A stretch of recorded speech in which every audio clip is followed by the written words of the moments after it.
And if this bill will somehow delay their efforts, we definitely need the bill. Thank you. The state of Hawaii is considering a ban on fracking, much like the Big Island already has in place, and the legislation is stirring debate. The capital is a busy place these days since the 2014 legislature has convened, and one of the hot topics is geothermal energy, as it has been the last few years. Companion bills that would ban fracking in Hawaii are getting approvals needed to eventually become law, but not without some debate. House Bill 2359, introduced by Puna State Representative Faye Hanohano, and Senate Bill 2940, spearheaded by Puna Senator Russell Ruderman, both prohibit hydraulic fracturing and the collection, storage, treatment, or discharge of wastewater from hydraulic fracturing. The measures also provide for penalties and enforcement.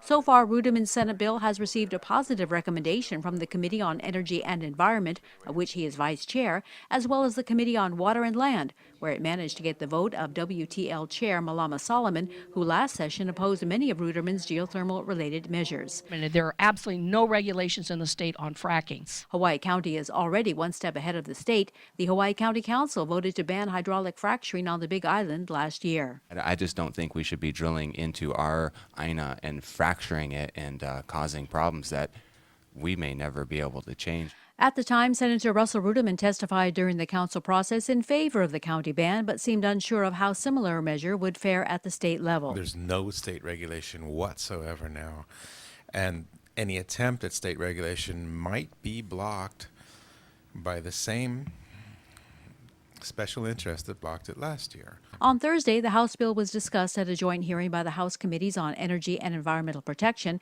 and Water and Land. Both bills have received a flood of support, mostly from residents living in Puna who oppose the expansion of the geothermal industry in their backyard.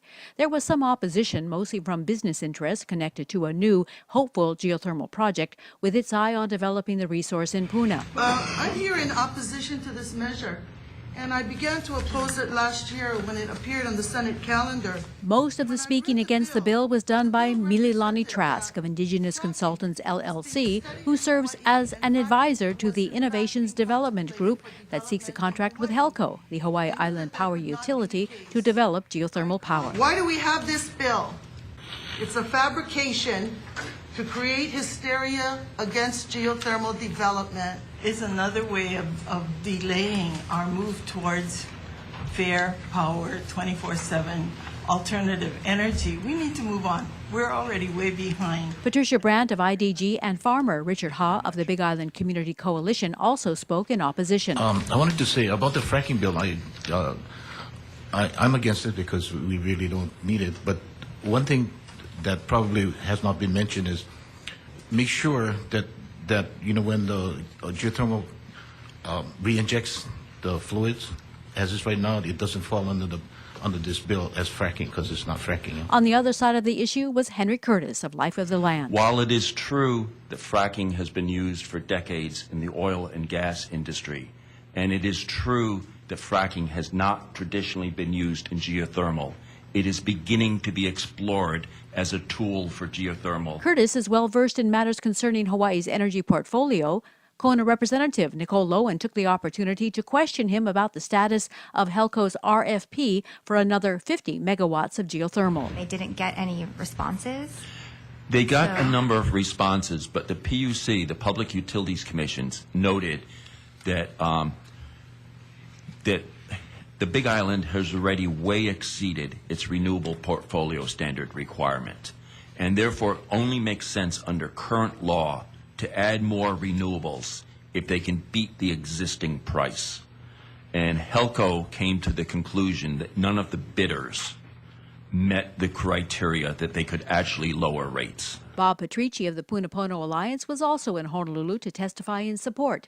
He recently told Big Island Video News that he's been renting a room for a few nights every week just so he could be present to speak up during the legislative session. We need to put regulations in place for fracking. If nobody wants to frack, then there's no problem with that. Some lawmakers were confused as to why the geothermal groups were opposed to the fracking ban, since they testified that they were not going to employ such a technique in their business.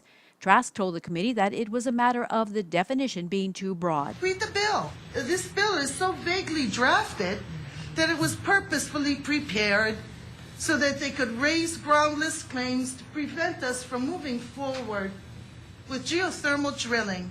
Both committees unanimously recommended the measure pass, but with some changes. The committees amended House Bill 2359 by 1, clarifying that the definition of hydraulic fracturing does not include drilling into underground geologic formations for the purpose of obtaining drinking water. 2, including a sunset date of July 1, 2017, and changing the effective date to January 28, 2078 to encourage further discussion. And 3rd, making technical, non-substantive amendments for the purpose of clarity. It now goes to its final referral to the House Committee on Finance.